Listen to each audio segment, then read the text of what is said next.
Este programa contém cenas inadequadas para menores de 12 anos. Bom dia. A seguir, gente que escreve.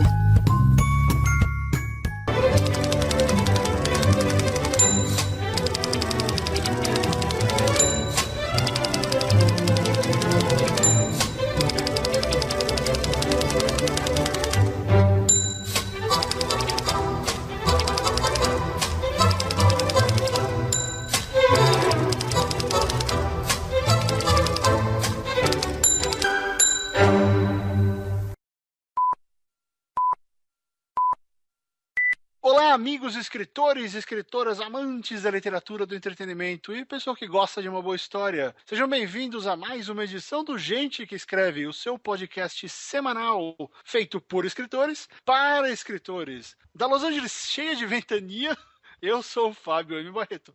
De São Paulo cheia de chuva, eu sou o Rob Gordon. Rob, mas só chove ou chove e venta? Eu já esqueci, faz tempo. Hoje chove e venta. Chove, vento e acaba a luz. E acaba a luz. Eu fiquei sem luz alguns minutos, uma hora atrás, uma hora e meia atrás, eu fiquei sem luz. Aqui não acontece muito, já piscou, assim, pisca só pra sacanear o relógio, sabe? Você perder a hora. Mas eu preferia que aqui sacaneasse o relógio e não a mim. Bom, mas você sabe, né? É uma questão... O universo conspira contra o senhor. Sim, isso é verdade. Mas enfim. Muito bem, meus caros ouvintes, o Gente que Escreve dessa semana tem um tópico muito interessante a todos que gostam de consumir literatura, cinema, enfim, qualquer tipo de produto narrativo. Nós vamos falar sobre ter ideias. Então, o Gente que Escreve dessa semana começa em 3, 2, 1, vai!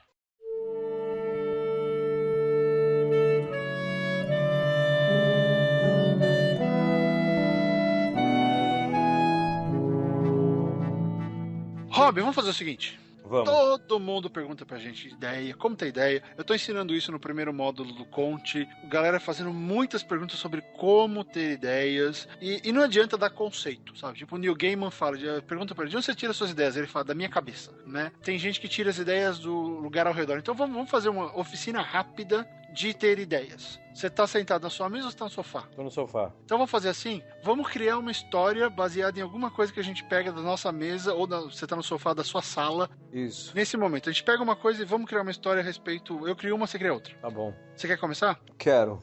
Então começa. Eu tô aqui na minha sala, né? Minha sala tem sala de TV aqui tem uns 3x2. Ele é chique, ele tem sala de TV. E o roteador da internet tá aqui do meu lado, do lado do sofá, né? Não onde eu tô, do outro lado. E o gato, quem me segue no Instagram conhece ele, o gato ridículo. Ridículo. Ele tá deitado. Escondido, ele tá escondido, porque ele sempre tá escondido. Ele tá deitado ali na mesinha do roteador com a cabeça no roteador. Então, eu criaria uma história que é o seguinte... eu vou criar uma história meio sobrenatural, tá? Eu tô usando o computador, o gato tá ali, eu tô vendo o Jogo do Brasil, né? Pra situar vocês que estão ouvindo, a gente tá gravando isso enquanto o Brasil tá jogando com o Peru aqui nas eliminatórias. Qual o placar? 1-0 pro Brasil, tá no intervalo. Ok. E de repente, e o gato tá lá com a cabeça no roteador. E de repente eu tô aqui na internet, na história eu não estou gravando podcast, eu tô na internet vendo o jogo. E entra uma pessoa e começa a falar comigo. Porra, faz tempo que a gente não se vê e tal. Precisamos marcar alguma coisa. E eu olho e falo assim, porra, eu não lembro dessa pessoa. Sabe aquela situação que você encontra a pessoa na rua e não lembra quem é? Isso seria na internet. E a pessoa começa a falar comigo, porra, não, a gente estudou junto, lembra? Finalmente te achei aqui no Facebook. A gente estudou junto na, sei lá, 8ª série, né? Beleza. E daqui a pouco chega meu enteado, entra aqui e fala... Isso, claro, é tudo uma história em primeira pessoa, né? Comigo. Eu poderia muito bem criar um personagem pra isso. Entra meu enteado aqui e fala assim... Pô, a internet caiu. Eu falo, não, eu tô usando a internet normalmente aqui. Aí a gente olha e tá lá o gato com a cabeça em cima do roteador e realmente, eu olho, a minha internet tá desconectada. Eu não tô conseguindo navegar. A internet do além... Eu não tô conseguindo conectar, não tô conseguindo fazer nada, e aquela pessoa aqui conversando comigo pela internet, falando tudo da minha vida. Eu partiria daí. A partir do gato dormindo com a cabeça no roteador, eu partiria daí. Sobre o que seria essa história? Seria uma história... Porra, sem parar pra pensar. Sabe o que eu faria? Agora, sem parar pra pensar, se é uma ideia boa ou não, sou eu com 14 anos conversando comigo. Tipo o alta frequência, Alta né? Frequência. Com o Dennis Quaid. Isso, sou eu conversando comigo, querendo saber como eu tô e tal. E o cara sabe demais da minha vida, né? Porra, eu partiria disso. Tá vendo? O Rob olhou pro roteador dele. Vi um gato dormindo ali. Viu um gato dormindo. E a culpa é sempre do gato. Né? Porque com certeza o gato é que tá fazendo a conexão entre as duas realidades. Ah, provável. É provável, os gatos, né, são sempre poderosos na mitologia. Aquele pessoal do Egito, eles falavam que gato era divindades e tal. Meu, aquela galera construiu pirâmides que estão alinhadas, se você olhar de cima, né? Eu não vou discutir com esse pessoal, cara. Se eles estão falando que gato é Deus, é Deus. Eu não vou discutir com essa galera do Egito. Pois é. É o tipo de história que eu não explicaria como as coisas estão acontecendo. Porque às vezes você não precisa. Não, explicar. você não precisa. O que importa é acontecer, não importa como. E aí é uma coisa que acontece. É uma coisa que às vezes acaba separando o tipo de leitor. Porque tem um tipo de leitor bem específico que adora saber tudo. Né? Esse leitor, eu costumo frustrar muito esse tipo de leitor, porque eu não curto essa ideia de ficar explicando tintim por tintim o que eu tô fazendo. Algumas coisas eu vou explicar, outras não. Mas enfim, história do Hobbit fantástica, gato em cima do roteador, saiu uma história de ligação dele com o passado dele, e os dois estão conversando na internet que não existe. Mas eles estão literalmente na GatoNet. Na GatoNet, exatamente.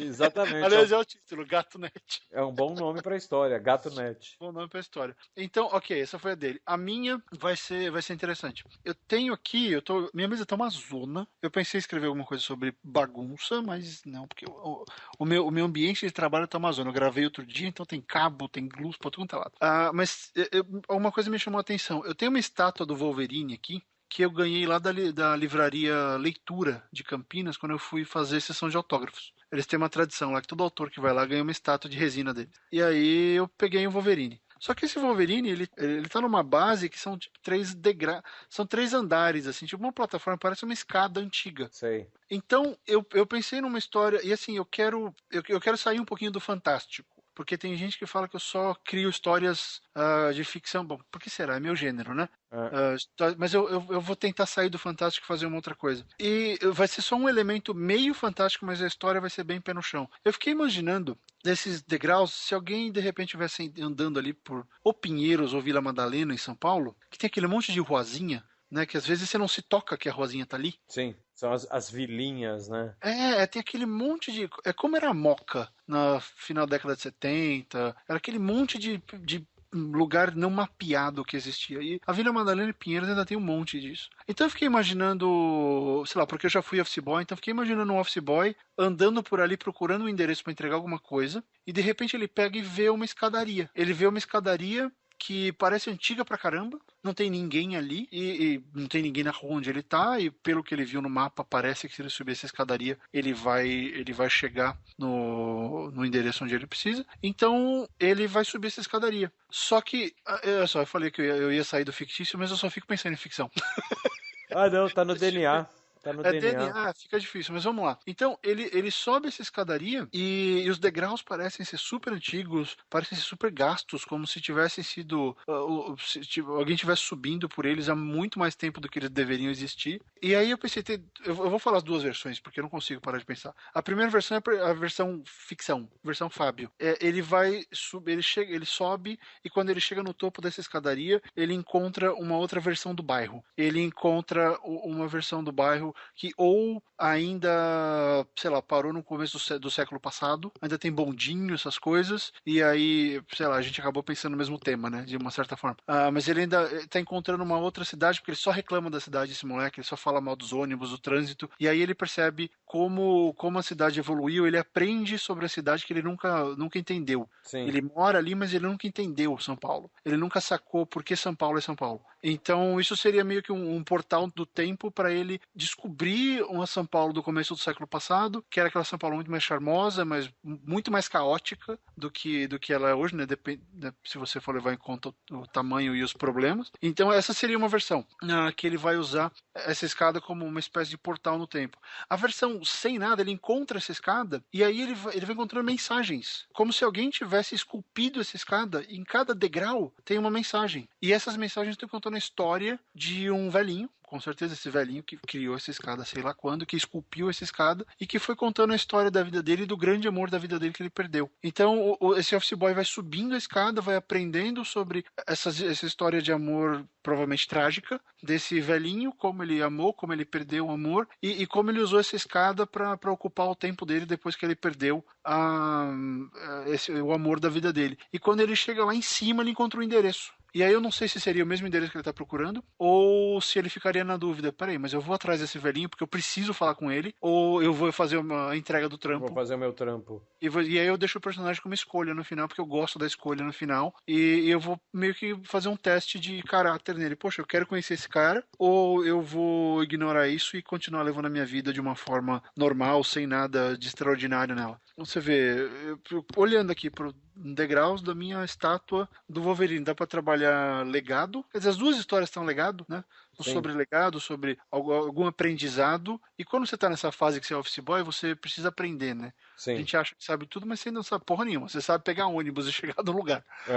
É basicamente isso que você faz. Então, você vê, pensei em duas, dá pra escrever duas histórias a partir da mesma escadaria, uma fantástica, outra nem tanto. Né? E onde a gente quer chegar com isso, querido ouvinte do Gente que Escreve? Que ter ideias tem que ser uma coisa, sabe, tem que fazer parte, como o Rob falou, do seu DNA, do seu modus operandi.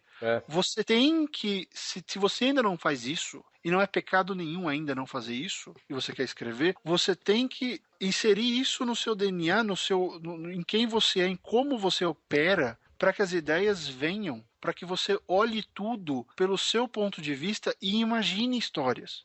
Você não olha como ponto de vista de pessoas, você tem que olhar pelo seu ponto de vista de escritor, de criador de histórias. E isso é um negócio que você, com o tempo, né, porque tudo na vida eu acho que é uma questão de prática, né? Inclusive ter ideias. Com o tempo, isso se torna um negócio absolutamente natural na sua vida. Com certeza, com certeza. E tem tudo a ver com a sua bagagem também. Porque aqui é um exemplo, sabe o que eu acabei de me tocar? De onde vem essa ideia que eu acabei de ter? Vem de duas coisas. Um de um filme da Ursula Andrews chamado Her. Não, She, em inglês, não sei como é que é o nome em português, mas ela é uma deusa que tinha uma escadaria lá, não sei das quantas. E tem uma história de um velhinho na Espanha que ele era tão apaixonado por uma mulher que ele fez de tudo pra ficar com ela, e a mulher aloprou ele e falou pra ele, só vou ficar com você o dia que você tiver um castelo.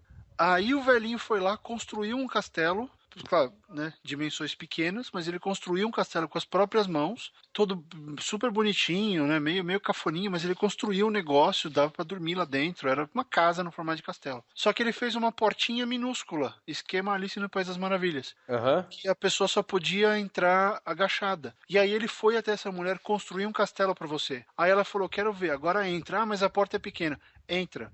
Aí ela pegou, se agachou e entrou no castelo de 4. Aí ele falou, eu fiz isso pra você se rebaixar e perceber o quão não importante você é pra mim.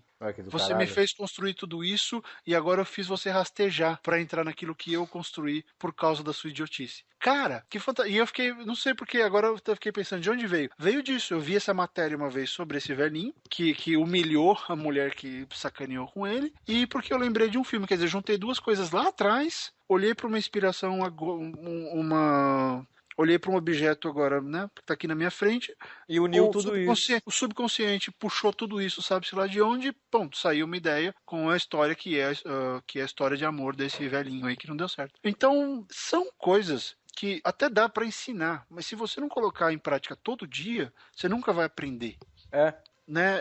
É o lance que o Rob tava falando, de que, quer dizer, eu vou falar, a gente tentou gravar esse programa uma vez, deu tudo errado, então essa é a segunda gravação, mas é a questão, né, e aí eu queria que o Rob contasse essa história. O Rob me contou outro dia que ele tem esse negócio de sair para dar uma volta no quarteirão, para procurar ideia para crônica. Então conta aí, como é que é?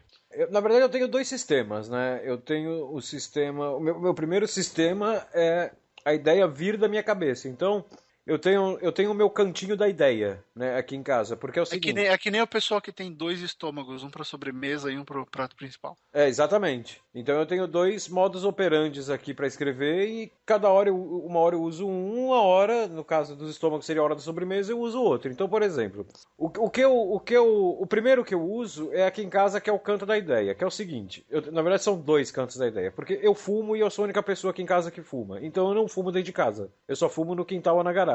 Então eu tenho o meu cantinho. Que desgraça, você não para com essa merda, né?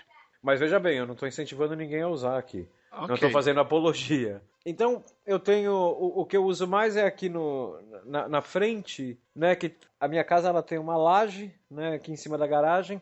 E que eu posso pegar uma escadinha e subir. Então eu fico sentado nessa escada fumando. Eu tenho meu cinzeirinho ali e fico fumando. Cara, ali, ou eu tô com algum problema, alguma coisa que eu preciso pensar, alguma coisa que eu preciso resolver, ou eu tô pensando em escrever.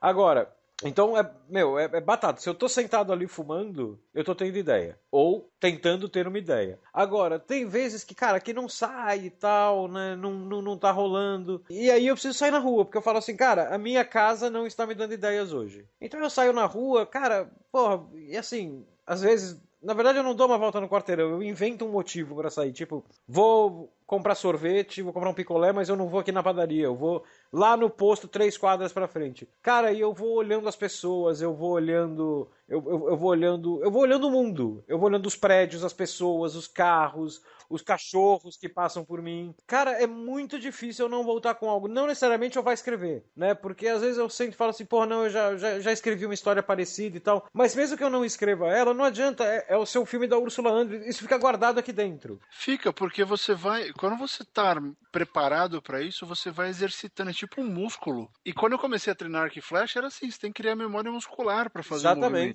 O seu corpo vai lembrar disso. Então, a questão do ter ideia, se você ainda não faz, e novamente isso não é problema, você tem que começar a praticar. Se você não põe em prática e começar a aplicar o seu eu escritor, o seu eu redator, o seu eu blogueiro, o seu eu sei lá o quê, a tudo que você está vendo para imaginar, olha, pode ter uma pauta aqui, você vai continuar simplesmente, se você é blogueira, por exemplo, replicando a briga do dia. Que é isso que mais me irrita na galera que faz blog. Eles falam, todo mundo fala o mesmo assunto naquele dia, porque é o assunto do dia. Então parece que são obrigados a filtrar aquele assunto. Não, você não é obrigado a falar a mesma coisa que todo mundo. Você pode procurar outra coisa. Você pode, inclusive, ir na contramão. Você fala, não vou falar sobre o último GIF que mostra alguém sendo espancado na internet e ficar só falando sobre isso. Não, eu vou falar sobre... Eu vi um cara catando lixo na rua e achei relevante. Falei 2 minutos com ele, que às vezes o pessoal esquece que, primeiro que às vezes, isso é um valor humano, você conversar com alguém que te interessa ou, né, dar um alô. Às vezes é legal, paga um café pro cara, se você pode, né? Aliás, tem um negócio legal que eu acho que tem na França, que você vai pegar um café lá e aí você pega e deixa um café extra. Você paga o seu e mais um. Você deixa um sempre pago. vai chegar alguém que não tem grana e vai ter o café na conta e aí o café dele já tá pago. Exatamente. Então, sei lá, se você não se sente mal com isso, porque às vezes o cheiro é um negócio ruim, essa coisa. Mas se tem ali um cara normal, você vê lá um menino catando latinha, troca uma ideia, paga um lanche pro cara, se ele tiver afim ou se ele pedir, né? Tem uma história ali. Tem uma puta história ali, né? Mas se você não aplicar isso, você vai ser o cara que só fica replicando aquilo que todo mundo fala. Esse é o grande lance dos grandes cronistas, por exemplo. Eles olham para onde ninguém está olhando. Então, isso foi uma coisa que a gente mencionou en passant no programa que a gente gravou e não deu certo. Né? Aliás, é o segundo programa que a gente grava e não deu certo. Porque existe o piloto fantasma, né? Tem o piloto que nunca viu a luz do dia. Então, mas partindo por essa lógica, né? Se tem um piloto que nunca viu a luz do dia, isso aqui vai fazer tanto sucesso quanto Star Trek. Né? Que Star Trek também teve um piloto que nunca viu a luz do dia. Mas é assim, eu acho que o negócio que eu citei, as grandes histórias, elas não estão no seu mundo, elas estão no seu mundo, você escritor. Eu tenho ideias aqui, olhando, que nem agora, o gato com a cabeça no roteador, olhando as pessoas na rua, mas eu acho o seguinte, eu acho que, primeiro, eu sei transformar isso em coisas diferentes. Né? É uma habilidade que eu tenho, que eu aprendi e eu treinei a isso. Porque senão, é o que você falou, eu vou estar sempre reescrevendo o mesmo texto. E tem muito autor, inclusive famoso, que não para de retrabalhar a mesma temática. Exatamente. Porque é a temática do cara, nada de errado nisso. Só que você tem que ter um texto muito bom e versátil para você mascarar que você está contando a mesma história 5 livros depois. Eu tenho... É um desafio que eu coloco pra mim às vezes, que eu acordo e falo assim, cara, hoje eu vou escrever no meu blog, vou escrever uma crônica, e eu quero escrever um formato ou uma abordagem, alguma coisa em termos de texto, não de ideia, de um jeito que eu nunca fiz. Então eu tenho isso, e com isso eu consigo treinar e tal. Para quem escreve muito, em termos de quantidade, é um conselho que eu dou. Se desafia a escrever coisas que você nunca fez. Com certeza. E aí eu falo que essa questão do andar por aí, do observar, e foi até inclusive, isso é uma das coisas que eu ensinei, e vou continuar batendo na tecla do pessoal do Conte, que é o seguinte, é observação. Você tem que ser observador, você tem que ser inquisitivo. Escritor é curioso por natureza. Você tem que querer responder coisas, abordar coisas, dizer que você concorda ou discorda de alguma coisa, contar alguma história. Você vê, eu tava falando pro Rob antes da gravação, que eu acabei de oferecer uma história para uma editora major aí do Brasil, que vai ser um remake de um clássico. Olha eu fazendo remake, eu odeio remake, eu vou fazer um. E que teve porque eu tava conversando com uma amiga sobre Moulin Rouge. Aí ela me falou do começo do Moulin Rouge que ela acha fabuloso, eu também adoro aquele filme. Aliás, a gente fez aquela junket juntos ou não? Não. Não, a gente trabalhava junto ainda, a gente fez 300 junto. Foi. A gente ainda tava na mesma revista. Então só foi um pro Rio. Entrevistei o Baz Luhrmann, caramba, sempre carreguei esse filme comigo. Eu e a Lu, a gente adora a trilha, a gente canta aquele medley juntos, é muito legal. E aí a gente tava conversando disso, e eu fiquei com aquele começo na cabeça, ficou uma semana, duas, aí de repente eu falei, putz, eu peguei um elemento do começo do Moulin Rouge, filtrei por trocentas ideias que eu já tive, falei, eu vou fazer um remake dessa história aqui. Pau! Fui até no meu Facebook, brinquei um pouquinho com o texto, fiz até em inglês pra ter uma graça, e mandei o agente pirou, caralho, vamos fazer isso virar. Né, porque a ideia é fantástica. Então, de onde veio? Cara, de uma conversa, de um filme que estreou em 2000 e nada. Se foi 2000, sabe? 2000, por aí. Você guarda essas coisas e na hora certa elas vêm, mas por quê? Como o Rob estava falando, é uma coisa que você exercita. Você tem que exercitar, você tem que fazer isso com tudo. Ah, fica chato. Não fica chato, é divertido pra caramba. Quer ver, ó, quando a gente trabalhava junto, almoçar com o Rob era a coisa mais engraçada do mundo. Porque a gente entrava no restaurante do Quilo, pra quem é de São Paulo, a gente trabalhava ali perto de Jabaquara, e a gente... Era Jabaquara? Que estação que era ali, mais ou menos? Não, ali não tinha estação do metrô. A gente trabalhava, pra quem é de São Paulo, a gente trabalhava você passando a 23 de maio, o aeroporto, você pega o Washington Luiz, onde tem aquele pedaço ali perto da Água Espraiada ali, o shopping vôlei, aquele pedaço perto da Água Espraiada com o Washington Luiz ali. Exatamente, ou seja, era muito trânsito. A gente trabalhava num lugar de muito trânsito. Era isso que acontecia todo dia. Enfim, a gente ia almoçar e aí entrava no restaurante de Quilo, era assim, Rob, no caixa, Marlon Brando. Ali, servindo uma salada de batata. Parece o David Tennant? Não. Aí, não, mas a Uma Thurman tá ali limpando o chão. E ficava essa coisa, essa brincadeira de ficar achando quem parecia com quem, que a gente já estava exercitando essa brincadeira de ir além do que o mundo dava pra gente. De ir além do que o mundo tá te mostrando, exatamente. E além do que você tá vendo. É uma maneira de exercitar, exatamente. Nossa, para fãs de esporte, eu sei que eu não gosto de datar programas, mas vale uma menção aqui. O Jonah Lomu, que era era o melhor jogador do All Blacks, do time de rugby, da Nova Zelândia, acabou de morrer. 40 anos de idade. Caralho. Pô, que coisa. Pra quem gosta de cinema, o Lomu era o cara que os Springboks tiveram que parar para eles ganharem a Copa do Mundo de Rugby na África, na África do Sul, no filme do Mandela, né? O dirigido pelo Clint, né? Isso, e o Mandela, né? O Morgan Freeman, né? Então, como é o nome daquele filme? Me deu branco agora. Invictus. Então, nossa, que coisa, Lomu passou.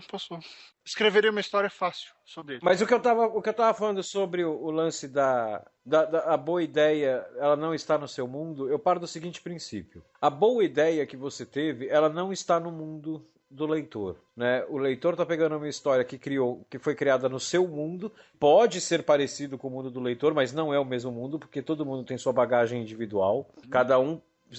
Se eu pegar um fato e olhar junto com o Fábio, eu vou fazer uma leitura, o Fábio vai fazer outra, né? Quer fazer um teste? Não. Só um... Não, é legal porque eu gosto de pensar em exemplos, assim, o pessoal entendeu. Muito mais do que a gente ficar falando conceitualmente, mostrar a aplicação disso. Ok. Vamos lá. Vai, fala um aí. O problema é que, tem que pegar algo que nós dois tenhamos visto e o único que me ocorre nesse momento eu não quero falar, que é Paris. Que é um negócio que já foi tão falado que não tem mais o que falar a respeito. Mas eu nunca tive lá, você já teve lá? Não. Pois é. Por exemplo, vamos fazer o seguinte. Você vai escrever sobre Paris, tá? Okay. Você leu as mesmas coisas que eu sobre Paris, provavelmente, né? Uhum. Você vai escrever sobre Paris. O que você vai fazer uma história sobre o atentado em Paris? O que você vai fazer? Eu colocaria história história no ponto de vista de um refugiado, porque são eles que estão apanhando mais com essa história toda, né? Porque a batata tá esquentando pro lado deles. Aham. E porque assim, a coisa que mais me incomodou nessa parada toda dos ataques à França foi o problema de que, novamente,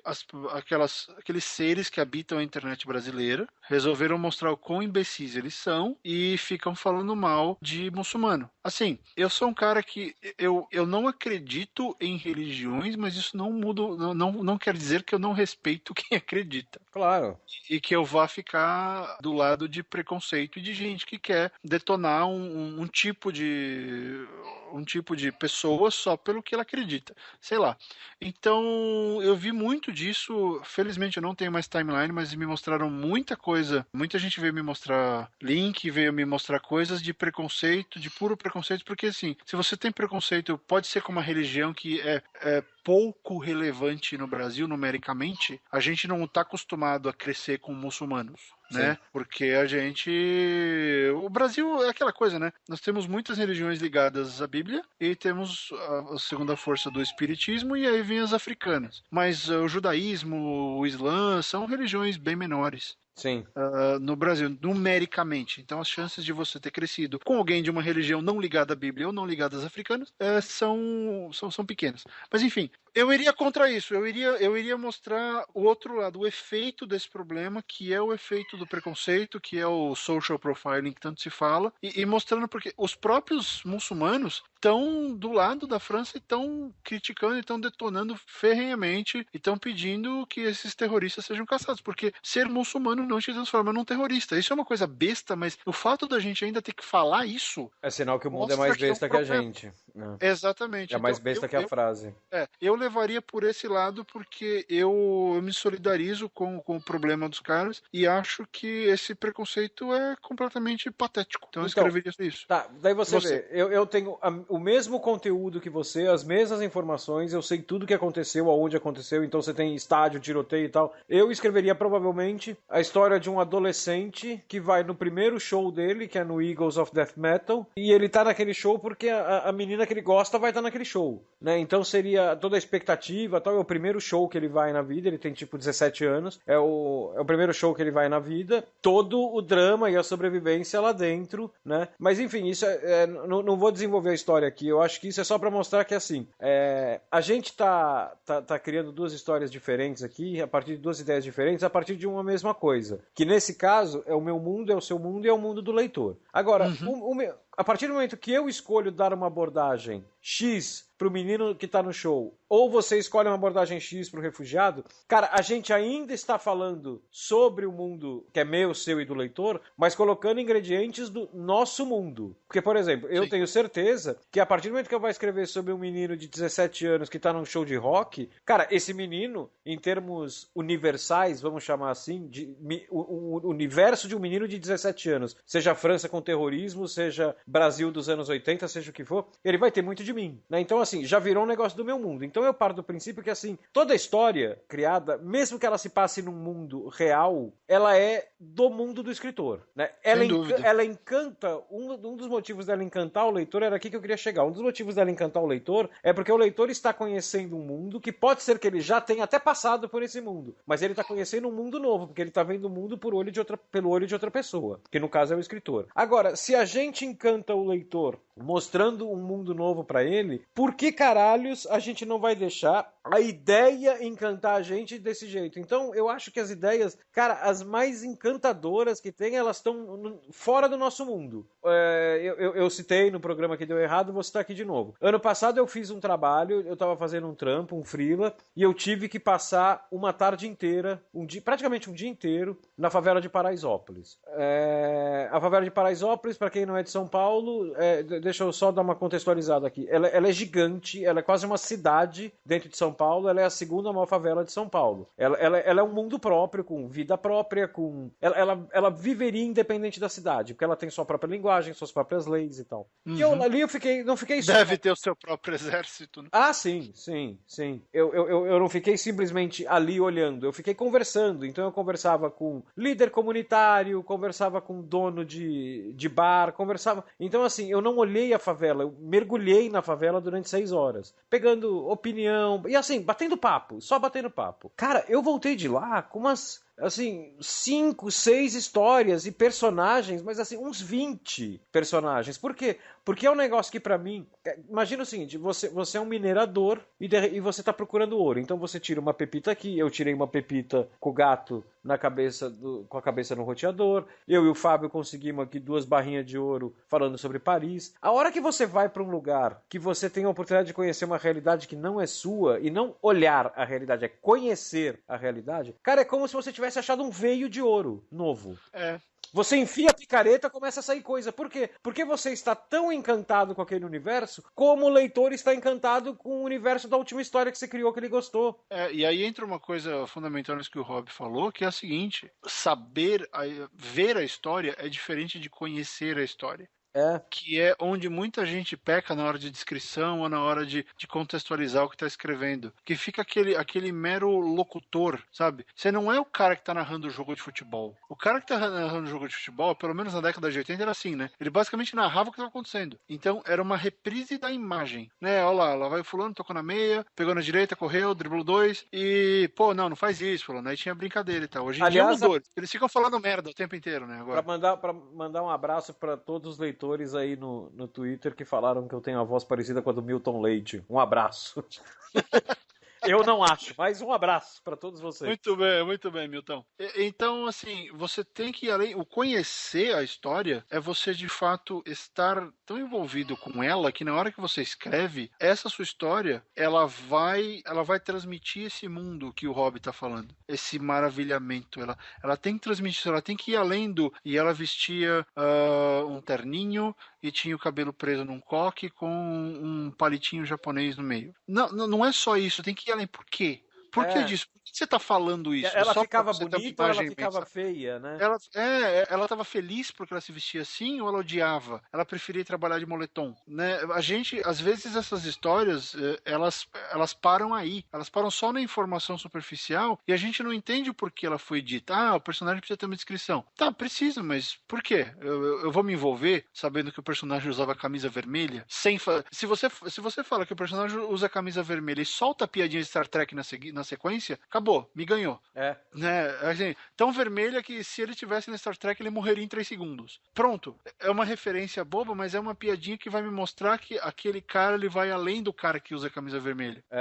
Ele me mostra ele começa a mostrar o caráter do narrador, ele mostra que a história vai agregar pra mim, mais do que só a descrição do cara que usa a camisa vermelha. Então, essa questão do envolvimento, é a questão de ver, olha só, a gente agora tá falando do que uma camiseta pode agregar pra sua história. A camiseta é a coisa mais irrelevante da sua história, mas você pode tirar um sorriso do leitor. Exatamente. Porque você fez a piada que o leitor queria ouvir, ou uma piada que ele não esperava, porque, sei lá, se você tá fazendo um texto sobre... Não tem nada a ver, mas você tá fazendo um texto sobre de alta fantasia, e aí alguém tá usando uma capa vermelha, e você pega e fala de Star Trek, você dá aquela... Oi? Pode funcionar brilhantemente ou pode quebrar aquele, mas que porra, Star Trek não tem de fantasia? Eu não sei, eu só tô fazendo um brainstorm, tô jogando pra você ver como dá pra você utilizar essas ideias, como você pode transformar qualquer coisa corriqueira em algo fantástico. De novo, se você está treinado pra isso, se você vê o mundo dessa maneira. Não só na hora que você vai escrever. Que às vezes eu sinto que um pecado de quem tá começando a escrever, Rob, é achar que só tem que ser criativo na hora que escreve. Não. A criatividade, ela tem que fazer parte do seu dia a dia, sabe?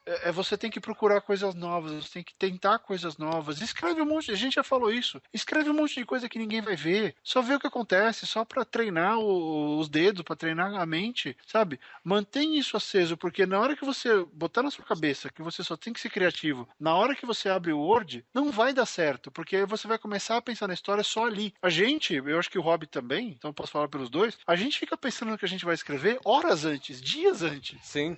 Na hora que sentar pra escrever, é só executar o negócio que a gente já rodou em segundo plano aqui por muito tempo. Cara, eu citei aqui uma vez aquele livro maravilhoso do Truffaut entrevistando o Hitchcock, E o Hitchcock... Que, aliás, você me deve o link daquilo. Eu coloquei um link de algumas entrevistas em áudio, aliás. Ah, esqueci. Eu coloco nesse aqui. O programa de Halloween, quem for no programa de Halloween, programa 8, eu coloquei lá um link de alguns arquivos em áudio para você poder ouvir uns pedaços dessa entrevista com o Truffaut e o Hitchcock. Mas aí o Rob já vai me mandar o link do livro. Mas eu acho que mesmo assim, eu acho que vai ser só uma curiosidade. Eu mando, mas vai ser uma curiosidade acadêmica, que se eu não me engano, esse livro ele é fora de catálogo hoje. Mas ele tá fora de catálogo há algumas décadas, se não me engano, mas deve ter em sebo, né? Sim, sim.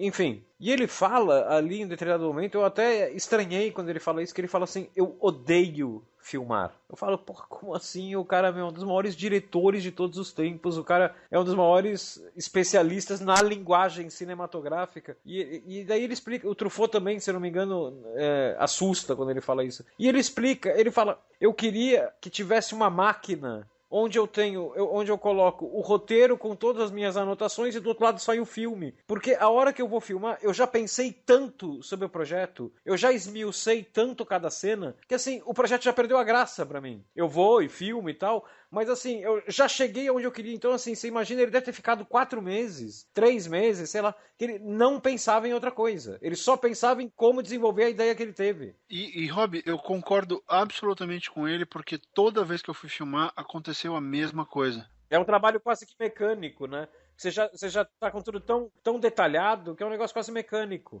E o Hitchcock, além de tudo, ele fazia os storyboards. Ele mesmo desenhava. Então ele já tinha visto aquele filme, ele já tinha filmado. Ele já viu aquele filme 40, 50 vezes na cabeça dele. Tanto que tem muita cena, isso, vários documentários e filmes sobre ele mostram e falam que tinha dia que ele não ia pro set. O cara já tava com o roteiro, os atores sabiam o que fazer, tinha um storyboard, põe a câmera aqui, mexe a câmera pra cá, é o que eu teria feito. Então tá aí, executa o storyboard que fica tudo lindo. Acabou, né? Ele não tinha essa necessidade de estar ali comandando, não, ele já tinha pensado. E esse é o grande negócio. A cabeça dele pensava cinematograficamente em tudo. Ele olhava, tanto que eu tenho certeza, o lance dele com as loiras é porque ele achava que elas ficavam melhores em tela. Aí ele ficou tarado. É outra história, mas a razão provavelmente foi essa. Ele olhava, ele ficava maravilhado com aquela composição e era o que ele queria ver. Era o que ele gostava de ver na tela. Tudo pra ele era visual. Então, se você é escritor, tudo pra você tem que ser criação. Se você é cronista, tudo pra você tem que ser crônica. Sabe? Se você mora em São Paulo e vai no shopping, de repente você vê um baixinho, careca, bigodudo, olhando pra você, é o hobby, pegando a sua família pra escrever crônica sobre ela. Porque vocês são muito estranhos, ou divertidos, ou os dois. E ele ou vocês são tão normais que eu falo, cara, que família legal de escrever. Porque eu posso inventar qualquer coisa pra eles que vai deixar e assim, se eu escrever sobre essa família, ela é tão normal que eu vou estar escrevendo sobre todas. Exatamente. Logo vem o elemento universal. Mas por quê? Porque ele fica procurando isso. Eu fico procurando isso. Quer ver? Não vamos revelar nada, porque, enfim, é super cedo ainda. Mas antes dessa gravação, eu vendi uma história pro Rob, que talvez a gente faça junto, talvez não. Mas eu vendi uma história pra ele que envolve Segunda Guerra, que envolve preconceito, que envolve um monte de coisa. Porque eu vi o Eric com o bracinho levantado no berço. Eu vi o meu filho dormindo com o bracinho levantado, me juntou uma série de imagens que eu tenho, de conceitos históricos que eu tenho, me veio uma ideia super louca para uma história e eu consegui, em coisa de 20 minutos, pensar nessa história e vender para ele em menos de 2 minutos. A história é essa. A história fez sentido, não fez? Fez, tudo amarradinho. Então, porque é uma questão, a gente sempre está procurando isso. Quer dizer que a sua vida tem que ser chata? Que você tem que ficar o tempo inteiro só pensando nisso, só falando disso, não sei o quê? Não, mas tem que ser um hábito. Então, mas na verdade, a minha vida, teoricamente, ela é chata, né? Porque eu fico o dia inteiro olhando as coisas com esse olhar e tendo ideias. Só que, se você perguntar pra mim, eu acho a minha vida extremamente divertida, cara, por causa disso. Eu me divirto sozinho, pensando. Porque a gente fica boa parte do dia olhando pro computador, né? Então, esse tempo no computador tem que ser divertido. O lance de procurar ideia, né? Que é outra historinha rápida que eu contei no famigerado programa que não deu certo. Vamos contar porque o programa não deu certo? O programa que não deu certo por 200 razões. Primeiro, o Rob grava, Nós gravamos em várias coisas, mas assim, tem os backups de gravação. Ele grava no Tapur no Windows. O Tapur fechou de novo. Já tinha acontecido. Ele fechou e aí quando foi salvar o arquivo não salvava. Então, Não, na verdade a ligação caiu. Caiu, a ligação A caiu. chamada do Skype caiu e o Tapur parou de gravar. E aí perdeu tudo. Perdeu tudo. O arquivo, a gente já estava conversando há quase meia hora e o arquivo tinha 2 segundos. 2 segundos. Aí, o meu backup que eu gravo no Audible, aqui no meu computador, ele tinha, por alguma razão, o Audition, que o Audible é o programa de e-books da Amazon. O Audition tinha desreconhecido o meu headset. Então ele estava gravando do microfone do computador, que tá com que tem um ventilador do lado dele e pegando todos os sons da minha casa. Então tava pior que as abelhas do Hobby. O meu som tava com um sinal horrível no fundo, não dava para ouvir. E para ajudar, a ligação do Skype começou a cair mais ainda. Então a gente resolveu desistir.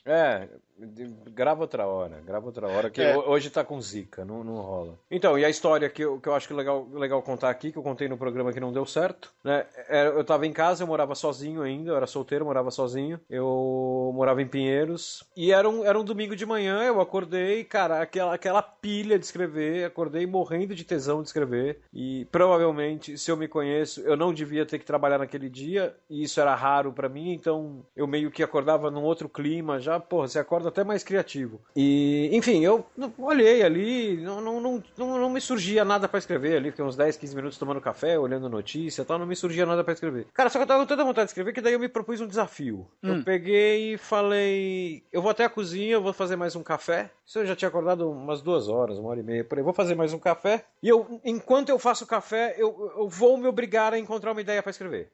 Eu levantei, fui até a cozinha, comecei a fazer o café. Aí, enquanto eu tava fazendo o café, eu abri o armário da cozinha, olhando a cozinha, procurando ideias, alguma ideia ali na minha frente. Cara, eu abri o armário da cozinha, tinha uma caixinha, junto com umas outras coisas ali, tinha uma caixinha de todinho, bem na frente. Eu olhei pro todinho e falei, bicho, é você mesmo.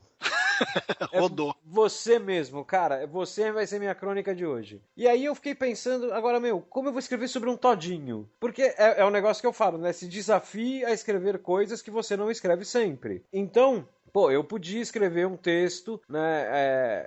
Todo o começo do meu blog, assim, os primeiros anos do meu blog, era o meu cotidiano em Pinheiros, o que eu transformava em crônica. Eu falei, mas eu não quero escrever isso de novo, né? Provavelmente eu já escrevi isso em algum outro lugar, eu só vou mudar o objeto X pelo todinho. Daí eu tive a ideia, cara, eu falei, eu vou escrever um texto em primeira pessoa com o todinho. É o todinho que narra o texto. E não é um todinho qualquer, é esse todinho. Ou seja, eu vou ter um personagem que é uma caixa de todinho que fica parada. Que fica parada dentro de um armário que está fechado e tudo escuro. Ou seja, ele só vê o mundo quando alguém abre a porta para pegar Exatamente. alguma outra coisa, e se alguém pegar ele, acabou a história. Exatamente. A gente coloca o link aqui, eu não lembro nem se que eu lembro do texto, mas eu não lembro detalhes. Se bobear, eu já estraguei o texto aqui falando que é o todinho, mas eu acho que para quem tá ouvindo, isso não é mais importante. Isso é o importante é você ver como eu peguei um objeto totalmente ridículo do cotidiano e contei uma história num formato que eu nunca tinha usado na minha vida. E aí, Rob, deixa eu levantar uma lebre aqui. Não que isso seja preconceito, mas agora que eu entrei nesse mundo de ensinar e de falar com pessoas de várias bagagens literárias, eu tenho sentido uma coisa assim de que o pessoal olha pra gente, porque a gente faz ficção, certo? Sim. A gente sempre tem um pezinho na fantasia, aqui tem alguma coisa fantasiosa no que a gente escreve. A gente não escreve a história do Zé e da Olivia que se conheceram no bar e foram pra praia e aí ou deram certo ou não. Né? Isso não é o suficiente pra gente. Não. A gente não escreve essa história cotidiana que muitos autores escrevem. Não, na verdade eu escrevo, né? Se você pegar mas você tem comédia nela, né? Mas não. Se você pegar, tem muita crônica minha, especialmente todo aquele universo que eu chamo que é o meu primeiro livro, que é o Anônimos e Urbanos, é isso. Ele tem uma pegada mais diferente e não necessariamente, aliás, na maior parte dos casos, não tem final feliz, né? Mas assim, eu acho que ali é totalmente cotidiano. Ali a minha proposta é pegar um sentimento, alguns sentimentos universais, amor, saudade, paixão e principalmente solidão, faz muito tempo que eu associo grandes cidades à solidão, por isso que é o urbanos do título, e eu transformo aquilo em histórias universais. Então eu acho que sim, eu tenho uma pegada grande até de cotidiano. Ok, eu não tenho. Então, Não, mas beleza, mas continua seu raciocínio. o raciocínio é o seguinte, que porque eu não faço esse tipo de... Não faço muito esse tipo de coisa, porque eu tenho certeza que tem gente que faz melhor do que eu, então eu não me meto nisso, mas eu tenho sentido que o pessoal vê que parece que a gente vive em outro mundo. Mas não, é o mesmo mundo. A busca pela ideia, a busca pela história legal, ela é a mesma. Sim. O que eu vou fazer com isso, com tudo isso que a gente fala, a gente que escreve, o que você vai fazer com isso é problema seu. Você pode usar tudo o que a gente tá falando e escrever thriller, e escrever piada, sei lá, porque o que a gente encara, e isso acho que às vezes não fica claro quando você pega só um lado, por exemplo, eu estou ensinando a escrever, ou estou dando uma aula, ou estou fazendo uma palestra sobre o assunto, parece que o uso é exclusivo daquela prática, do ato de escrever um romance. Não é. A ideia é a base para tudo. Você não escreve sem... Você até escreve sem ideia, mas você não tem alma, não tem nada naquilo que você está escrevendo. Vai ser só um monte de palavras juntas, provavelmente com conceitos que estão purulando na sua cabeça. Você vai botar no papel, mas não vai ter estrutura, não vai ter narrativa, não vai ter nada. Sim. Você vai ter um texto, mas é um texto incólume, um texto neutro. Então, a ideia, ela é tão necessária para o blogueiro, quanto é para o novelista, quanto é para o roteirista de cinema, quanto é para o cronista, quanto é para o redator de Facebook. Se você não tiver a ideia legal do como eu vou fazer o público ler esse texto ou clicar no link que eu quero, você tem que ter essa sacada. Senão, sabe, redação publicitária para comercial, é tudo baseado na ideia. Os caras dedicam um baita tempo achando a ideia certa para aquele comercial, e aí gasta mais um tempão escrevendo a maldita da ideia. Cara, eu acho que é o seguinte, você é redator publicitário, você é novelista, você é contista, cronista, você é roteirista, o que for, né? Esse é o seu caminho, né? O ponto de partida é igual para todos. O ponto de partida é a ideia. Exato. Ele é igual para todos, né? Você não vai ter um roteirista que vai começar a escrever um roteiro sem ter uma ideia antes, né? Eu já falei isso aqui. Eu tenho textos, eu vou dar um rolê, daí eu volto para casa, eu tenho o começo e o fim do texto. Ou tem casos que eu tenho o começo, normalmente é o que eu chamo pra mim de texto pergunta, que é o texto que eu banco o Vigia da Marvel, né? Que eu fico brincando de What If, né? O que aconteceria se alguém entrasse no banco e fizesse isso e aquilo, tivesse do lado dele uma pessoa assim assado, né? Então, eu não sei o que aconteceria, eu preciso sentar e escrever. Então, assim, eu tenho ideias que tem final, eu tenho ideias que não tem final, o ponto é, eu tenho ideias. Ela é o ponto de partida, sempre. Com certeza. E você precisa entender que isso, na verdade, a ideia é o conjunto união de quem escreve, né? Lembrando da escola, é o lugar onde todo mundo que escreve tem o pé no mesmo lugar. O ponto de partida é o mesmo, todo mundo começa do mesmo lugar, de um conceito, de uma ideia, de uma demanda. É o marco zero. É o marco zero. Daí pra frente, você vai pra onde você quiser, pra onde a sua bagagem te permite, pra onde a sua história quiser ir, pra onde a sua ideia precisa ir. Às vezes vai virar um tweet só. E assim, falando em Facebook, em redator publicitário, né? Lembre-se do seguinte, a ideia, porque eu já vi gente confundindo isso, confundir a demanda, que é o termo que se usa no meio, né? A demanda com a ideia, porque a demanda do termo publicitário é assim, eu preciso de um texto assim assado, sobre isso passando essa mensagem, ok, é o briefing, né? O demanda é um outro jeito de falar briefing no meio publicitário. Então, eu já vi gente falando assim, não, então, a ideia do texto, gente que me ligou e falou assim, a gente queria que você fizesse um texto assim assado. A ideia do texto, claro, eu ouvi, fui educado e tal, mas não, a ideia do texto é minha, né? Você tá me passando que texto você quer. Eles passam o objetivo para você. Exatamente. Né? A ideia de como chegar nesse objetivo é minha, porque a ideia é de quem escreve, né? Então, assim, você pode até ter a necessidade de contar uma história. Isso indo um pouco pro mundo da ficção. Você tem a necessidade de contar aquela história, você tá afim de contar uma história que se passe em Marte. Ok, isso não é uma ideia. Isso é a sua necessidade, ou linkando com o mercado publicitário, é a sua demanda. A ideia vai ser que história que você vai colocar em Marte. Eu lancei, por quê? Por que essa história? Né? Exatamente. Qual é a razão de ser dessa história? Sobre o que é essa história? que é a grande parada. Se você não entende o que você está escrevendo, você vai, provavelmente isso, eu arrisco, e não estou julgando a sua habilidade ou não, mas 90% do tempo esse seu texto não vai nem ser terminado. Porque você não sabe para onde você está indo. Você não tem um objetivo com ele. Então essa objetividade, ela é comum também a todos nós. Nós temos que terminar com essa narrativa, com essa história, seja lá o que for. Então a gente começa, olha só, a gente começa junto, todo mundo começa junto e todo mundo termina junto. O que acontece aí no meio, aí é outra história, tá? Depende de você. Tem a ver única e exclusivamente com a sua bagagem, com o seu objetivo, com que tipo de escritor, redator ou você é, ou ista você é. Porque a grande parada, onde eu queria chegar com a questão de parecer um pouco de preconceito, é que parece que o escritor de ficção, ele ainda é visto como aquele cara que não é muito sério.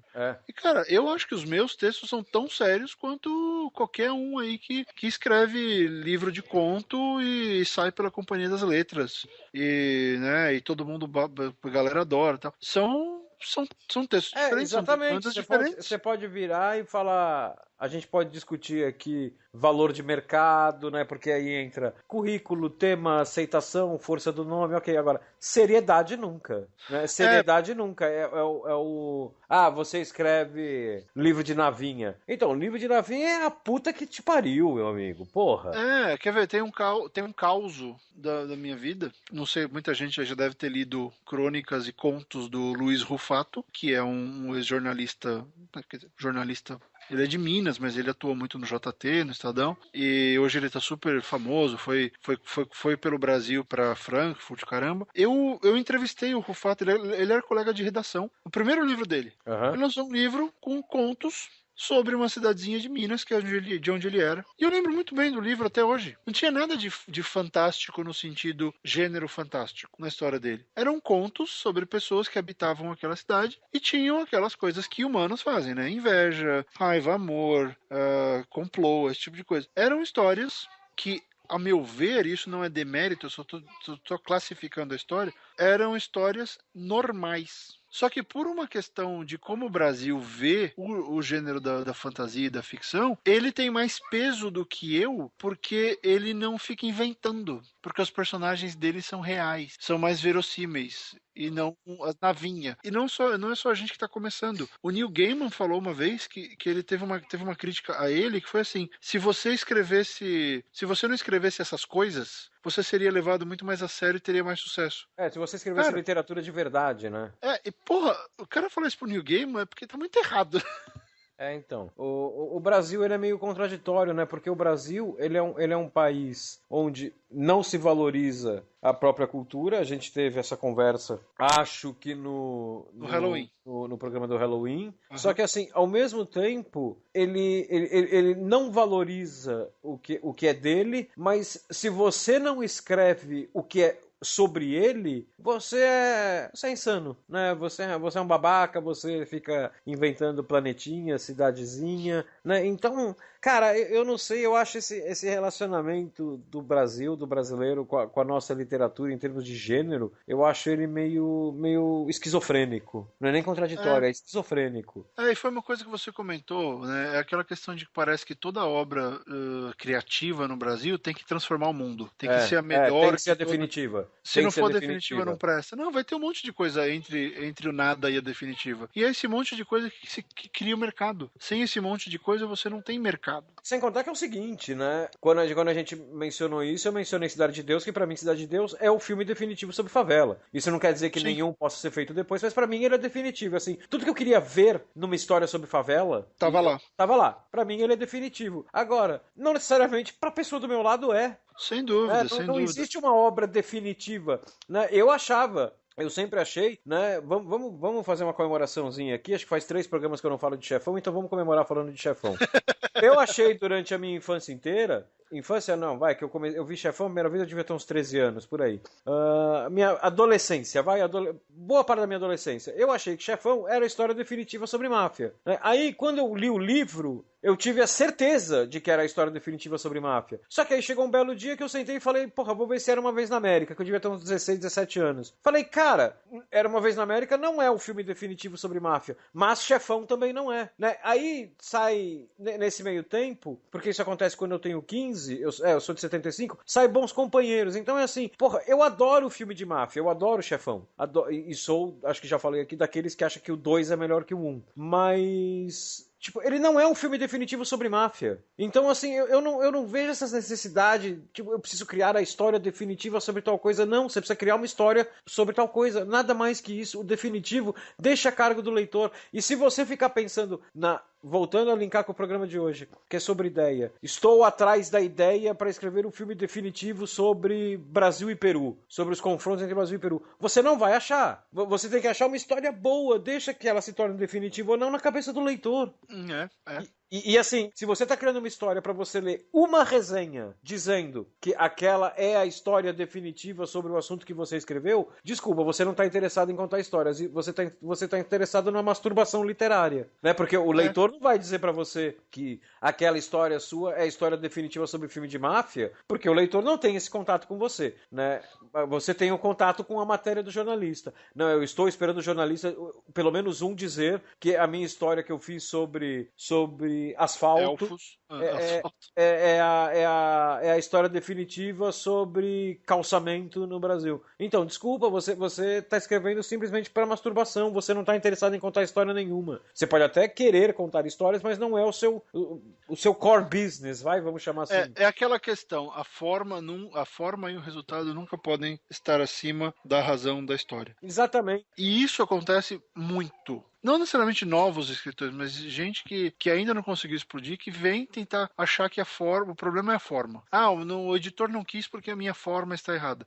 Não, a maioria dos casos é a história. É a história ou é o português. São duas coisas que faz o editor ir para longe do seu texto. Ele vai achar um monte de erro no primeiro parágrafo e vai desencanar de ler o que você escreveu, ou ele vai achar que o seu texto não flui e ele vai deixar de lado. É assim, são as duas coisas que mais matam livros no mundo. É isso. Não é a forma, não é a estrutura do seu arco narrativo dos 3 vilões que na verdade são nos seus 6 livros de fantasia épica. Não. É seu estilo e erro. Isso faz o editor ir embora rápido. Então, porque o cara, ele vai ver a história. Se a história estiver boa ali no começo, ele vai sacar, a história tá boa, eu vou continuar lendo mesmo com esses erros aqui. Mas se ele não vê que tem história porque você tá querendo ser só grandiloquente no que você tá escrevendo, não vai dar certo, sabe? Então, pensa na história, seja honesto com a bendita da sua história. E não importa se a sua história vai falar sobre um drama familiar porque alguém foi estuprado e existe esse segredo na família e você vai tratar isso, ou se a sua história tem navinha. O problema é que a sua história ela tem que ter a demanda humana, ela tem que conversar com leitores. É aquele negócio. A gente escreve sozinho, mas o destino do livro é compartilhado. Olha, eu aprendi uma coisa trabalhando em publicidade com rede social. Uma vez eu tava conversando com um cara que é um cara que me passa passa um monte de trampo pra mim e tal, eu já desenvolvi várias coisas com ele e tal, e ele virou pra mim e falou, cara, um negócio que as pessoas adoram, e ele falou isso pensando em Facebook, tá? Em post de Facebook. Um negócio que as pessoas adoram é feed de gato. Não, é mensagem. O texto tem que ter uma mensagem. Aí é o seguinte, o texto... mensagem, cara, não quer dizer moral, né? A sua história não tem que ser tipo o desenho do He-Man que acaba e entra a porra do Gorpo explicando qual é a lição de moral no dia. Não é isso. Ou o Principiada, né? Mas a gente cresceu com essa estrutura, né? Da moral da história no final. Sim. Então, mas, cara, você tendo uma mensagem, ela pode até ser negativa, mas é assim, cara, ela pode até ser negativa, mas a partir do momento que o leitor usa aquilo pra se melhorar como pessoa, pra se aprimorar como pessoa, né? Você tá passando uma mensagem, né? Então, por exemplo, se eu faço um filme, uma história, um conto, sei lá, sobre uma pessoa com o qual o leitor se identifica, eu tô inventando aqui agora só para exemplo mesmo. Se sair fraco, me perdoem.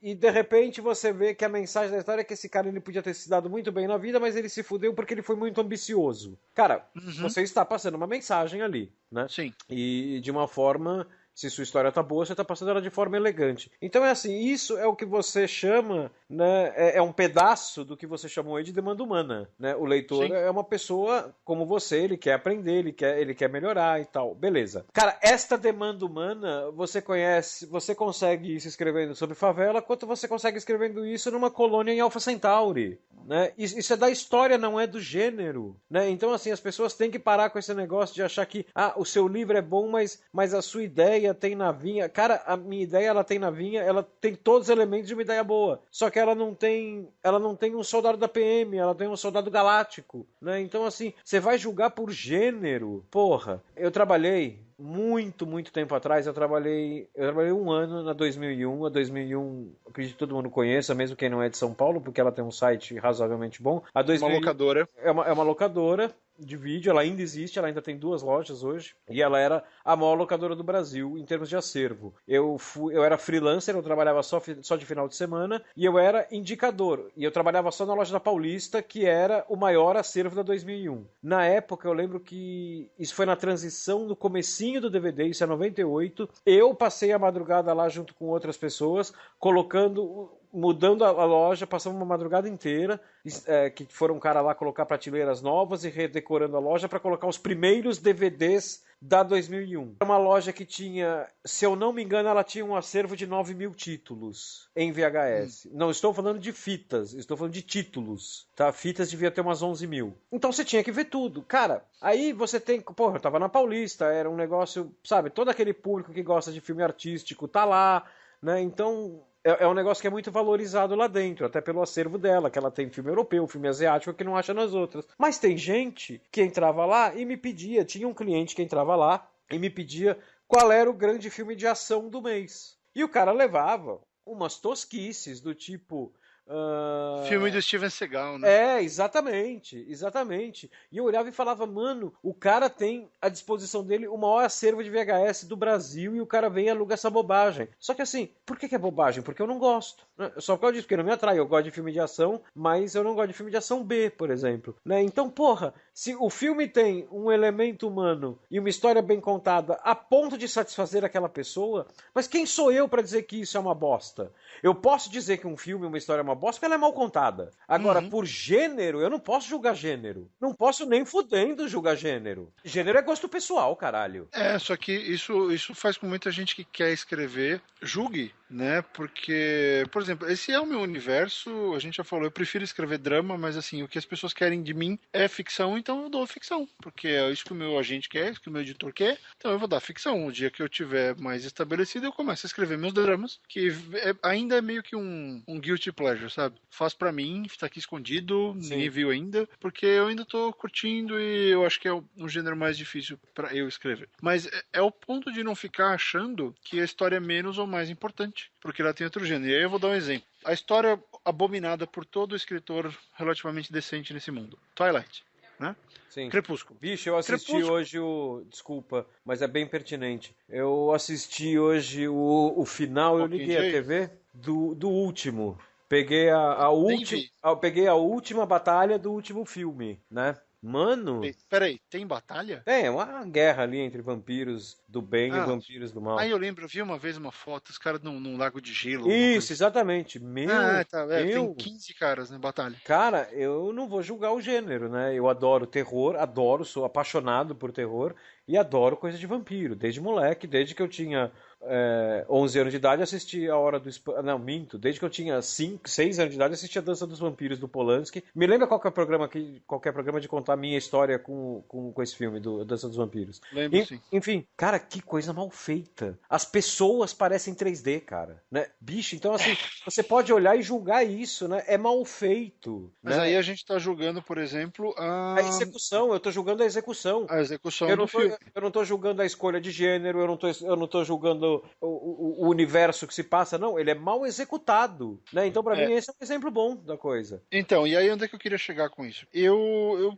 fiz um curso com o cara, com o culpado por Crepúsculo. O nome do cara é David Farland, é um puto autor aqui, e ele tem um super curso todo ano, é uma semana, que ele faz é quase que um retiro para escritores, e é no Colorado, se não me engano. Ele faz isso todo ano e o pessoal que realmente quer investir vai lá, porque é uma grana alta. Mas a galera que é mais séria pega e faz esse curso. A Stephanie Meyer fez esse curso, assim como o Brandon Sanderson fez esse curso. Do Elantris, enfim, um dos caras que tá virando o grande cara da fantasia atual e escreve bem pra caramba. Enfim, a Stephanie Meyer fez o curso dele e falou pra ele, olha, eu quero escrever um blockbuster adolescente de vampiro. E ele virou para ele e falou assim, você vai escrever assim, você vai ter o elemento do amor impossível, você vai ter o elemento da separação, né, da separação das duas raças, você vai ter esse conflito interno entre os vampiros, você vai ter uma jovenzinha semi-deprê, porque essa é uma demanda muito atual e é fácil das meninas se sentirem excluídas, porque o universo feminino naquela fase, naquela idade é assim, você vai fazer isso, isso e isso. E aí você vai ter o seu blockbuster. Ela fez. Boom. Por quê? Ela foi atrás de elementos que são procurados e queridos do público.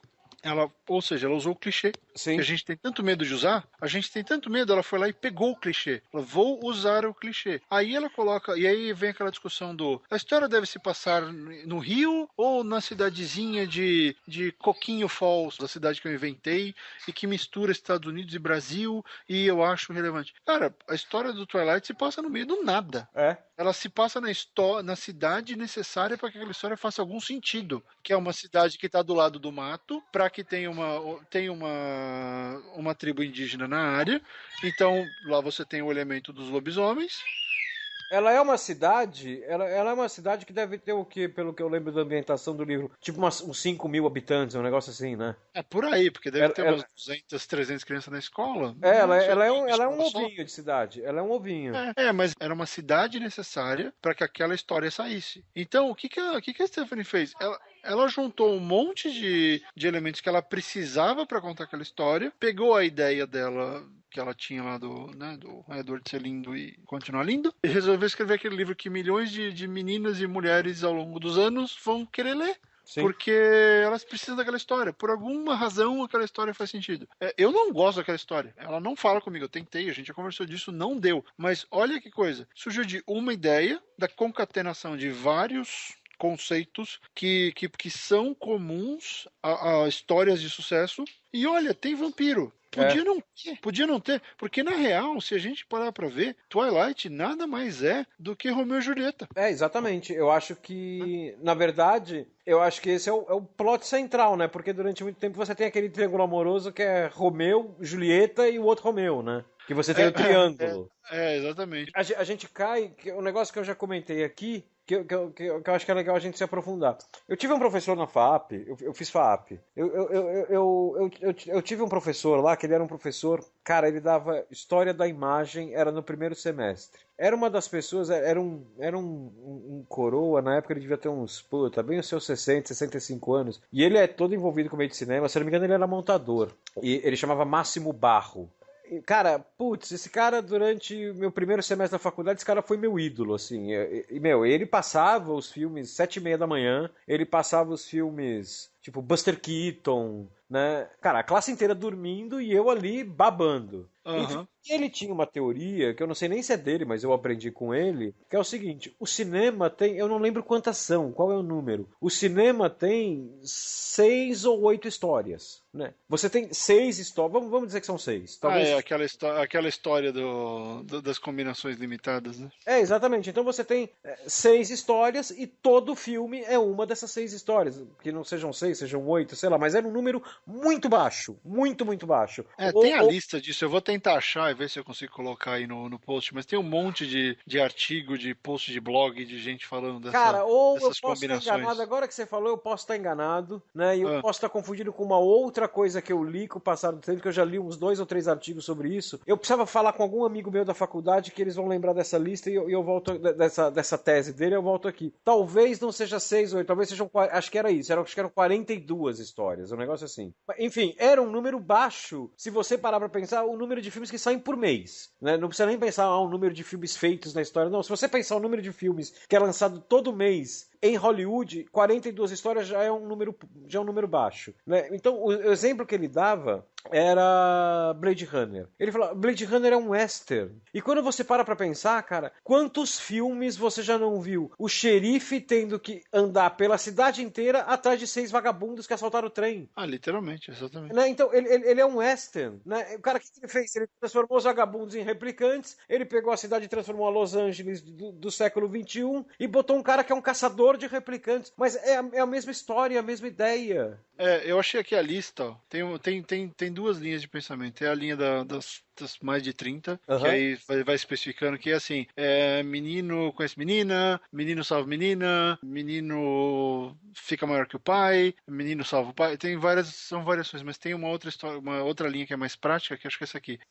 Vencer os monstros, é um. Da riqueza à pobreza, é 2, né? Aquela transição. A jornada, né? A jornada.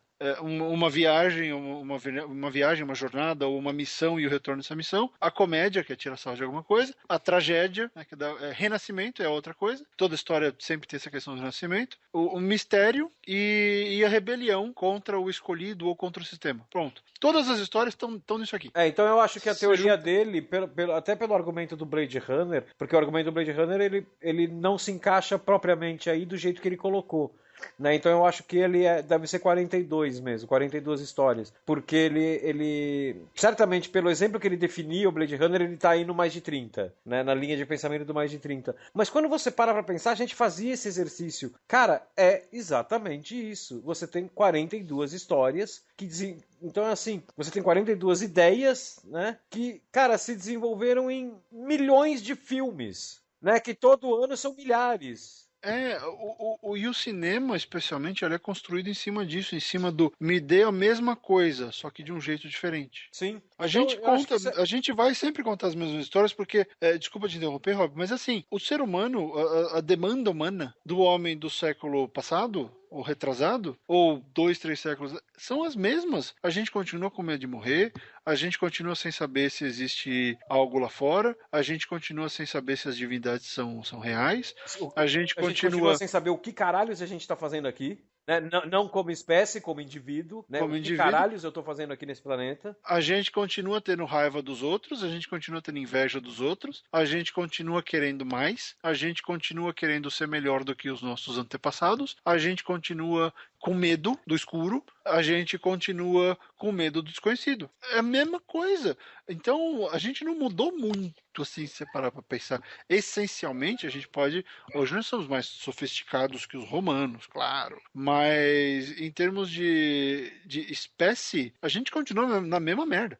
Então, mudou um pouquinho aqui, um pouquinho ali, mas a essência é a mesma. A essência é a mesma. A dúvida é a mesma, Tanto que de onde vem a estrutura de história que a gente conta hoje, vem da Grécia Antiga, vem de antes do Império Romano. A gente continua estudando teatro de acordo com os gregos. Sim. Cara, tragédia e comédia vem de lá. Então, assim, história sempre vai ser a mesma coisa. Então, às vezes eu falo, pessoal, fica tentando procurar a genialidade. Acho que a maior sacada é você achar um twist legal. Acha um twist diferente que ninguém fez ainda, e aí você vai ter mais chance de achar um twist que ninguém pensou ainda. Mas não é história. A história vai cair numa dessas, sabe? Você vai ter que resolver um problema, você vai ter que salvar alguém, você vai ter que conquistar alguém, você vai ter que vencer uma guerra, você vai ter que salvar uma cidade, salvar um casamento, salvar um membro da família. Você vai ter que se redimir porque você fez uma besteira. Sempre vai ter isso. Os personagens, eles vão passar pelas mesmas coisas. O ser humano não é tão complexo assim. Temos da gente ter 229 mil possibilidades. Não, a gente é meio limitado. Então aceita isso, né? E, enfim, são coisas que tem que passar pela nossa cabeça na hora de ter ideia pra história, porque muita gente fica nessa coisa da zica da ideia, e fica esperando encontrar um novo Avatar, um novo Dança com Lobos, que é a mesma história, de acordo com algumas pessoas, o novo Star Wars, sendo que você pode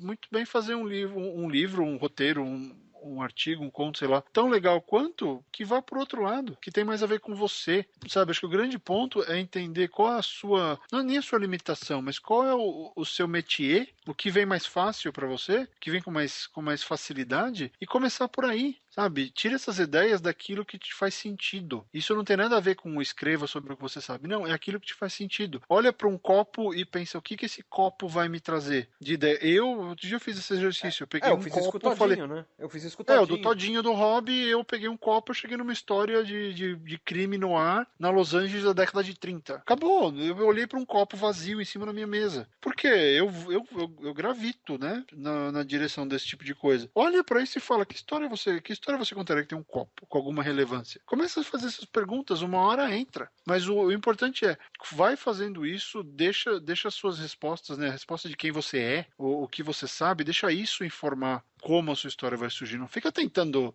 eu vou criar uma história igual ao Stephen King. Você não é o Stephen King. Sabe? Você não é o Asimov. Você é um cara que leu o Asimov. Você é diferente do Asimov. Você pode usar referência, você pode ter aprendido, certamente, se você é fã do cara, você aprendeu técnica narrativa do cara, lendo ali, truques, coisas que você admira, mas você não é o cara, né? Você não é o cara, você não tem a bagagem do cara, não estamos nem medindo talento aqui, né? Você não tem a bagagem do cara, já começa por aí. A sua bagagem é diferente e é isso que faz com que você seja diferente. Aceita isso. Não tenta simular e nem acho que é o caso, mas assim, entende que... E pra fechar, acho que a gente já tá trocentas horas falando disso. O programa é sobre ideia e eu ia dar ideia da gente terminar. Então, tivemos a ideia de terminar o programa. É uma boa ideia, nós dois concordamos. Mas acho que pra fechar, resumindo bem a coisa, comece a olhar para o mundo de forma criativa, procurando ideias, mesmo que você não vá usar. Só veja, observe além do óbvio. O óbvio tá aí, todo mundo tem acesso ao óbvio. Eu vou dar um exemplo aqui rapidinho de observar além do óbvio, brincando. Isso porque ele queria terminar o programa, que ele vai dar exemplo. É que eu não vou aguentar, cara, eu não vou aguentar, que aconteceu agora. Eu sei aqui. Disso. Não, aconteceu agora aqui, que o Barreto brincou, que era difícil e divertido almoçar comigo, porque eu ficava achando as pessoas parecidas e tal. Cara, a gente já mencionou aqui, eu tava vendo o Jogo do Brasil, a TV tá sem som, né? Tava passando aqui o Jornal da Globo, a TV ficou ligada, o jogo já acabou. E tava passando todo aquele esquema, aquela merda que tá dando das escolas aqui de São Paulo, com o Alckmin e tudo. Cara, e apareceu um cara que talvez o Barreto não conheça, que é o Gianazzi. Eu vi ele numa entrevista ali do lado de uma diretora de escola. O Gianazzi é um político, procura aí, Barreto, Carlos Gianazzi. Ele foi candidato com J? Com G. Ele foi ele foi candidato a prefeito aqui em São Paulo em 2012. Cara, e a hora que eu bati o olho, eu falei, bicho, é o Neil Gaiman. Como é que eu nunca percebi isso? Ele é o Neil Gaiman. Parece o Neil Gaiman, eu tô olhando aqui. Ele tem aquele mesmo cabelo de ninho do Neil Gaiman. Então é isso que eu fico fazendo o dia inteiro, cara. Eu fico tentando olhar além da realidade. Cara, eu iria mais pra Nelson Piquet, na real. Putz, tirando o cabelo, eu tô olhando. É que o cabelo é muito emblemático, cara. O cabelo é emblemático, mas tem uma foto dele aqui que ele tem um cabelo meio birubiru, cara. Mas eu entendo. Mas, porra, não, o programa é sobre escrever. Vamos manter Neil Gaiman, né? Não, tudo bem. Não, tem algumas fotos aqui que com certeza, mas você vê, é esse tipo de coisa. O Rob fica tendo essas ideias com gente parecida, eu fico tendo ideia com coisas. Eu tava discutindo, eu queria gravar esse programa, porque eu já fiz um módulo inteiro sobre isso no Conte. O pessoal não para de perguntar sobre isso. E eu tenho recebido vários e-mails falando. E a pessoa, eu tô com dificuldade para ter ideia. Aí eu falei, mas não é questão de ter dificuldade, você tem que começar a pôr em prática. E eu tava discutindo isso com a minha esposa, a gente tava indo pra Long Beach outro dia, tava na estrada, e a gente discutindo isso, eu falei, quer ver? Conta aí, 3 minutos, eu vou ter 10 ideias. A gente tava na estrada, descendo a 5 aqui, que é uma das freeways. Eu comecei a ter um monte de ideia, tinha um caminhão branco super estranho, com umas travas esquisitas na minha frente, falei, pronto, tem uma bomba ali dentro. Aí ela, não, mas aí já tem o Schwarzenegger que tá dirigindo o caminhão, tentando levar a bomba pra longe. Isso. E começou a me elucubrar em cima da bomba. Aí estamos passando por um daqueles anéis viários que tem um monte de pista, e aí num desses anéis superiores passam 4 carros pretos colados um no outro. Sim, bem próximos. Falei, pronto, tem um comboio. Tem alguma coisa importante sendo levada naquele comboio, eles estão indo resolver um ataque terrorista.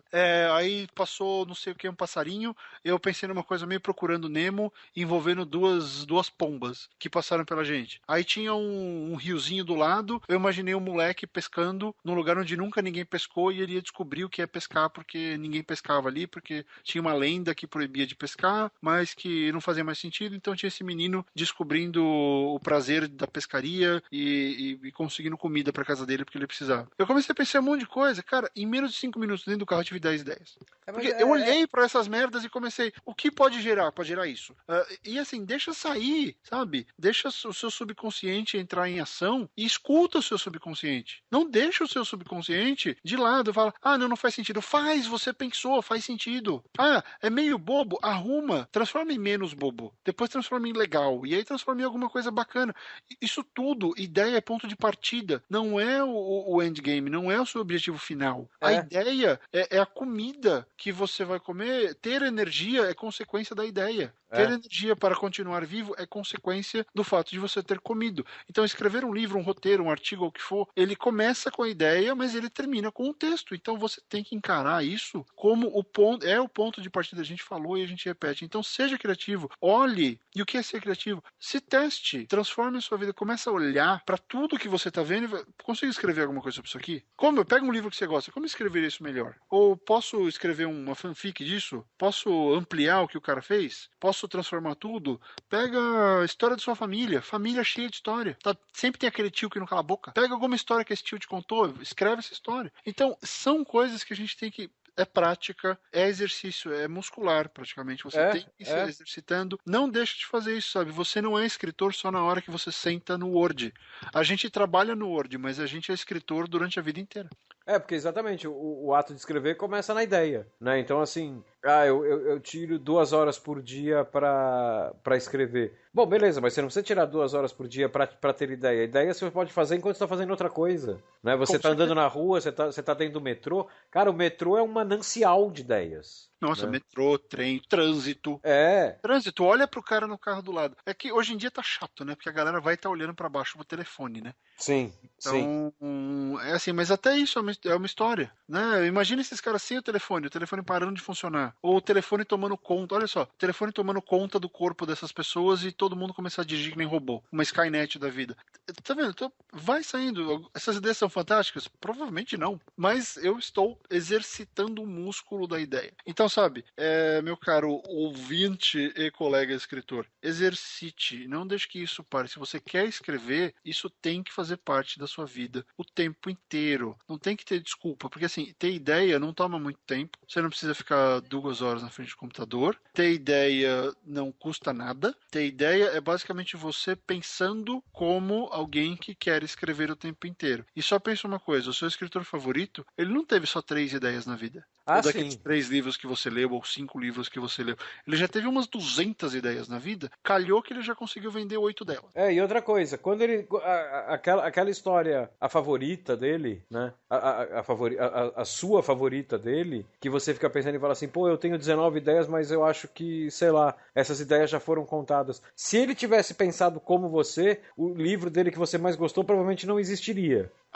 E aqui eu vou dar o exemplo mortal disso. J.K. Rowling com Harry Potter. Harry Potter é uma das maiores amálgamas literárias da história. Harry Potter ele é quase um Tarantino da literatura de fantasia, cara. Mistura absolutamente tudo com elementos, arcos narrativos, conceitos, personagens. Tem um monte de coisa original da Rowling? Tem, mas ela mistura um monte de coisa que já foi feita. E é só um dos maiores fenômenos literários da história da humanidade. E não é ruim. O fato de isso não torna o livro ruim, o livro é bom. Ele é bom, é bem sucedido. É bem feito. Por quê? Ela pegou a ideia, ela começou a escrever. Ela é uma pessoa criativa por natureza. A gente tenta acabar esse programa, mas não consegue. Mas assim, ela teve a ideia de Harry Potter sentada numa estação de trem. Tava esperando um trem, ela perdeu um trem. Ela ficou umas 2 ou 3 horas, alguma coisa assim. Entre 2 e 4 horas esperando um trem que ia vir. Não tinha o que fazer, começou a pensar na porra da plataforma, imaginou o Harry Potter, começou a imaginar o mundo do Harry Potter,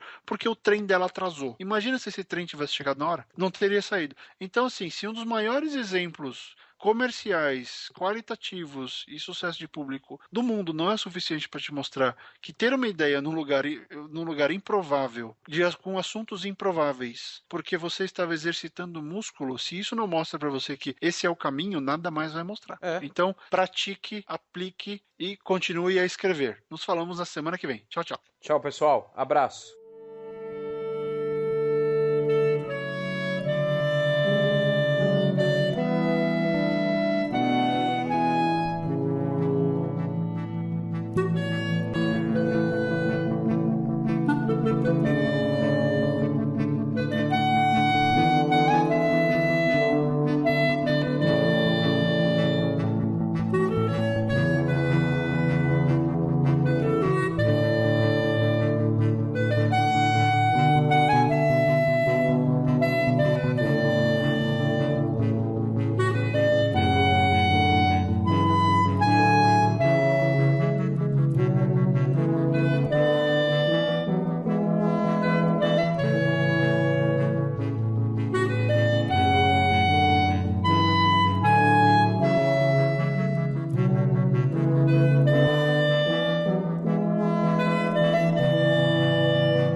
né? Aquilo que você vai fazer um esporte, quando eu comecei a treinar arco e flecha, você tem que criar memória muscular. O Eric tá aqui. Tendo ideias, ele tá tendo ideias. Ele tá tendo ideias. Eu acho que ele já teve mais ideia que nós dois. Então, É. cara, esse